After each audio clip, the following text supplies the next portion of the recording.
Hello साथियों, नमस्कार। कैसे हैं आप सभी? उम्मीद करूंगा कि ठीक ही होंगे, मस्त होंगे, शानदार होंगे और अपनी पढ़ाई भी जबरदस्त तरीके से कर रहे होंगे। तो प्यारे साथियों, आज हम इस वीडियो में सीखने वाले हैं प्रतिस्थापन विधि और विलोपन विधि। विलोपन विधि और प्रतिस्थापन विधि से दोष इक्वेशन को कैसे सॉल्व करते हैं, तो आज इस वीडियो में पूरी डिटेल से जानेंगे। ठीक है ना? ये वीडियो देखने के बाद आप लोगों को किसी और की वीडियो देखने की आवश्यकता नहीं पड़ेगी दोस्त। ठीक है? इसलिए इस वीडियो पर आप लोग आ चुके हो तो इस वीडियो पर एंड तक बने रहना। ठीक है? और वीडियो पसंद आएगी तो वीडियो को लाइक और एक शेयर जरूर कर देना। ठीक है? चलिए दोस्त, बिना देर के वीडियो स्टार्ट करते हैं। देखिए दोस्त, प्रतिस्थापन विधि से पहले सॉल्व करेंगे। देखिए, दो इक्वेशन हम लोगों के पास दे रखा है। दो इक्वेशन दो इक्वेशन दे रखा है। अब देखिए इसे कैसे सॉल्व करते हैं प्रतिस्थापन विधि से। ठीक है? देखिए, प्रतिस्थापन विधि का अर्थ होता है दोस्त, जैसे मान लो दो रैखिक समीकरण दिए होंगे।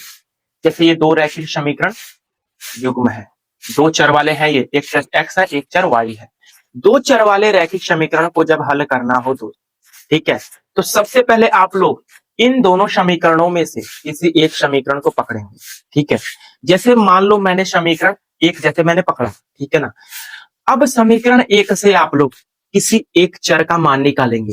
या तो आप लोग x का मान निकालें या आप लोग y का मान निकालें। ठीक है ना?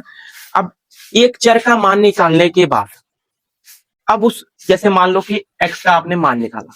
अब एक चर का मान नहीं निकाला ना आपने, जैसे x का। अब इस x का मान निकाले आप लोग, तो इस x का मान समीकरण दो में रखेंगे। ठीक है? किस समीकरण में? समीकरण दो में। ये ना कि एक के में रख दें, मतलब जिस समीकरण को लोगे उस समीकरण को छुड़ाकर किसी एक समीकरण में रखना है, यानी दूसरे समीकरण में रखना है आप लोगों को। ठीक है ना? तो चलिए, उम्मीद करूंगा कि आप लोग समझ गए होंगे। चलिए पहले हम पकड़ते हैं, कोई सा भी समीकरण पकड़ लीजिए दोस्त। समीकरण एक ही पकड़ लीजिए, समीकरण एक से। समीकरण एक से, ठीक है, समीकरण एक हम लोगों का है x प्लस वाई बराबर 5। इस समीकरण से किसी एक चर का मान आप लोग निकालेंगे। x का मान निकाल लीजिए, बराबर 5 पहले से इधर है। y को पक्षांतर करेंगे दोस्तों, माइनस का y हो जाएगा। इसको हम लोग मान लेंगे समीकरण 3। ठीक है ना? ये हमने किसी एक चर का मान निकाल लिया। अब मैंने उसके बाद क्या बोला मैंने आप लोग को, कि एक चर का मान निकालने के बाद तुरंत दूसरे समीकरण में इस x का मान रखेंगे। एक में नहीं रखना है, क्योंकि हमने एक समीकरण ही लिया था ना, तो एक समीकरण में नहीं रखेंगे, दूसरे समीकरण में रखेंगे। तो लिखिए दोस्त, यहां पर समीकरण समीकरण दो में समीकरण दो में x का मान रखने पर, ठीक है, क्योंकि हमने समीकरण एक लिया था तो एक में नहीं रखेंगे दोस्त, समीकरण दो में रखेंगे। तो समीकरण दो हम लोगों का है x माइनस वाई बराबर 7। अब इस x के जगह पर 5 माइनस वाई रखेंगे। पता है आप लोग को, 5 माइनस वाई। अब ये माइनस अपनी जगह पर बराबर 7। अब देखिए, ये माइनस वाई और माइनस वाई क्या हो जाएगा दोस्त, -2y। -2y बराबर, ये 7 पहले से ही है। जब ये 5 का पक्षांतर करेंगे इधर, तो माइनस का 5 हो जाएगा कि नहीं हो जाएगा? इधर सॉल्व करते हैं। देखिए, -2y बराबर, इधर ही सॉल्व कर देते हैं, -2y बराबर 7 में से 5 घटाएंगे तो 2 आएगा दोस्त। ठीक है?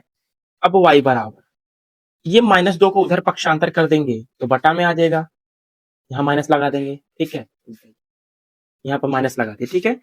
2 से 2 कट जाएगा एक बार में, तो y बराबर आ गया -1। ये y की वैल्यू आ चुकी है दोस्त। अब इस y का मान अब आप किसी भी समीकरण में रख सकते हैं, जो आप लोग को देखने में इजी लगे उसी में रखना है आप लोग। ये ना कि गेहूं में रख दें, ऐसे नहीं। ठीक है ना? तो आप लोग समीकरण 3 में रख दीजिए, आसान है। देखिए माई, मैं तो भोजपुरी आदमी हो जाता, ठीक है ना, मुंह से एक आध दो बार निकल जाएगा, तो ज्यादा स्ट्रेस मत लेना आप लोग। ठीक है? तो किस समीकरण में रख दें हम लोग? इसमें रख दें। मैं कहां से बिलोंग करता हूँ भाई? मैं गाजीपुर से बिलोंग करता हूँ, यूपी 61, जीरो की धरती। ठीक है? देखिए, समीकरण 3 में रख देते हैं। समीकरण समीकरण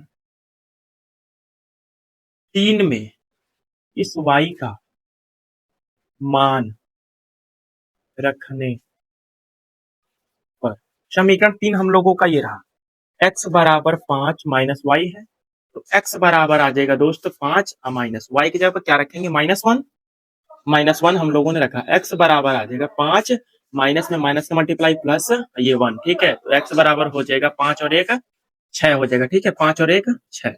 इस अब x का मान 6 आया और y का मान -1 आया। देखिए हमने निकाल लिया दोनों दोनों चरों का मान, जैसे एक चर x था एक चर y था, ठीक है। तो एक चर का मान क्या आया, x बराबर 6 और दूसरे चर y का मान y बराबर -1। अगर आप लोग को जांच करके देखना है कि हमने जो आंसर निकाला सही निकाला, तो समीकरण कोई सा भी समीकरण पकड़िए, उस समीकरण में x और y का मान रखिए। अगर अगर जोड़ने पर बायां पक्ष और दायां पक्ष बराबर हो जाते हैं तो समझ लो हम लोगों ने आंसर सही। जैसे मान लो x का मान हमने निकाला 6, यहाँ पर 6 रखेंगे, प्लस y का मान है -1, यहाँ पर सीधे -1 हो जाएगा क्योंकि प्लस और माइनस का मल्टीप्लाई होता है माइनस। देखिए 6 में से 5 गया, 5 आ जाएगा कि नहीं, 5 बराबर 5, यानी लेफ्ट हैंड साइड बराबर राइट हैंड साइड अगर आ जाए तो हम लोगों का आंसर सही। उम्मीद करूंगा कि आप लोग को जांच करना भी आ गया, प्रतिस्थापन विधि भी साथ में समझ आ गई होगी। अब देखिए एक बचा है विलोपन विधि, वो भी सीख जाइए विलोपन विधि क्या होता है देश, ठीक है। आइए इसको इरेज करता हूं मैं आप लोग को, और इसी इक्वेशन से, इसी समीकरण से मैं विलोपन विधि आप लोग को करके दिखाऊंगा। इसी इक्वेशन से, इन्हीं दो इक्वेशन से मैं करके दिखाऊंगा। जैसे मिटा देता हूं, इसको भी मिटा देता हूं दोस्त, यहाँ पर लिखता हूं विलोपन विधि। कौन सी विधि, विलोपन विलोपन विधि। विलोपन विधि एकदम इजी है दोस्त, ठीक है। देखिए मैंने समीकरण लिखा था x प्लस वाई बराबर 5 और x माइनस वाई बराबर 7 लिखा था, यही ना लिखा था, यही लिखा था मैंने। ये इक्वेशन फर्स्ट था, ये इक्वेशन फर्स्ट था, ये इक्वेशन सेकंड था, ठीक है ना। अब आप लोगों को इन दो समीकरणों में से किसी एक समीकरण को नहीं पकड़ना है, बस इन दोनों समीकरणों में से आप लोग को देखना है कोई भी एक चर बराबर होने चाहिए दोनों समीकरणों, यानी दोनों समीकरणों में कोई भी एक चर कॉमन होना चाहिए, यानी बराबर होना चाहिए। जैसे इसमें भी x है, इसमें भी x है, बराबर है, इसमें भी y है, ये भी y है, बराबर है। तो आप लोगों को इसमें बस जोड़ना घटाना है, ठीक है। और ये समझ जाइए कि जब जोड़ा जाता है तो चिन्ह में कोई परिवर्तन नहीं होता है, और जब दोनों समीकरणों को घटाएंगे तो चिन्ह बदल जाता है। वो भी किसका चिन्ह, समीकरण 1 का नहीं, नीचे वाले का, समीकरण 2 का चिन्ह बदलेगा, ये ना कि ऊपर वाला का बदल दें, ये बिल्कुल सरासर गलत हो जाए, ठीक है ना। अब देखिए इसमें कोई चर आपको बराबर दिख रहा है, आप बोलोगे जी सर ये तो दोनों दिख रहे हैं, x भी बराबर है y भी बराबर है, तो हमें इसको अब काटना है। देखिए x दोनों समीकरणों में प्लस में है ना, और इधर देखिए एक प्लस में है एक माइनस है, तो इजीली हम इन दोनों समीकरणों से y को काट सकते हैं। तो कैसे काटेंगे, अगर हम दोनों समीकरणों को घटाएंगे तो क्या कटेगा, नहीं कटेगा, ये वाला कट जाएगा, ठीक है। अगर आप लोगों को ये वाला काटना है तो आप लोग को जोड़ना पड़ेगा, ठीक है ना, और ये वाला को काटना है तो आप लोग को सीधा सीधा क्या करना पड़ेगा, जोड़ना पड़ेगा। अगर x को काटना है तो घटाना पड़ेगा, ठीक है, y को काटना है तो जोड़ना पड़ेगा, ठीक है। तो हमें जोड़ दें डायरेक्ट, ये प्लस और माइनस कट रहा है, जोड़ने पर चिन्ह नहीं बदलता है, तो यहाँ पर जोड़ लेंगे, लिखेंगे यहाँ पे दोस्त समीकरण समीकरण 1 व 2 को जोड़ने जोड़ने पर, समीकरण 1 व 2 को जोड़ने पर, जोड़ दें, देखिए जोड़ने पर चिन्ह नहीं बदलता है। देखिए ये प्लस है y और ये माइनस y, तो खत्म, क्या बचा ये x और x, 2x बराबर 5 और 7 12, ठीक है, ये 12 आ गया। x की वैल्यू निकालनी है तो x बराबर 12, ये दो पक्षांतर करेंगे तो डिवाइड में आ जाएगा, 2 छक्के 12, तो क्या आएगा x का बराबर 6, ये x की वैल्यू आ गई 6, और हम लोगों ने प्रतिस्थापन विधि से भी किया था तो x की वैल्यू 6 ही आई, ठीक है ना दोस्त। अब इस x का मान डायरेक्ट कोई भी समीकरण में रख देंगे, चाहे आप समीकरण 1 में रखें या समीकरण 2 में रखें, रख दीजिए दोस्त। लिखिए समीकरण समीकरण 1 में, 2 में भी रख सकते हैं आप, कोई दिक्कत नहीं। समीकरण 1 में x का मान रखने पर, ठीक है, समीकरण 1 हम लोग का है x प्लस वाई बराबर 5, x की जगह पर क्या रखना है 6 प्लस वाई बराबर, y की वैल्यू निकालनी है 5, इधर ही है 6, पक्षांतर करेंगे तो माइनस का 6, ठीक है, पक्षांतर करना आप लोगों को आता होगा। y बराबर, देखिए इसमें से कौन सा अंक बड़ा है, आप लोग बोलोगे सर 6 बड़ा है, तो 6 का ही चिन्ह लेंगे हम, 6 क्या है माइनस में है तो माइनस, 6 में से 5 गया क्या आ जाएगा -1 आ जाएगा, तो y की वैल्यू आ गई -1 और x की वैल्यू आ गई 6। समीकरण संतुष्ट भी कर रहे थे, अभी मैंने पीछे जांच किया। तो उम्मीद करूंगा दोस्त आप लोग को प्रतिस्थापन विधि और विलोपन विधि भी आसान से समझ आ गई होगी।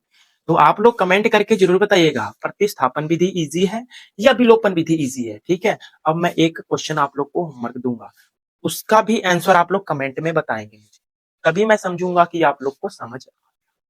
इसको इरेज करूंगा मैं, चाहे इरेज नहीं करता हूं, यहाँ बगल में दे दूंगा। 2x प्लस का y बराबर 10। ठीक है, 2x माइनस का 7y बराबर 30। ठीक है, ये समीकरण 1 ये समीकरण 2। ये आप लोगों को दोनों विधि से करना है, प्रतिस्थापन विधि भी और विलोपन विधि से भी करना है। ठीक है ना दोस्त ये वीडियो कैसी लगी कमेंट में भी बताइएगा और इस वीडियो को ज्यादा से ज्यादा शेयर भी कीजिए। ठीक है, और चैनल पर नए हैं दोस्त तो चैनल को सब्सक्राइब जरूर करके जाइएगा। ठीक है, मिलेंगे फ्रेंड्स अब कल, तब तक ले जय हिंद जय भारत, ध्यान रखिए अपना, टेक केयर।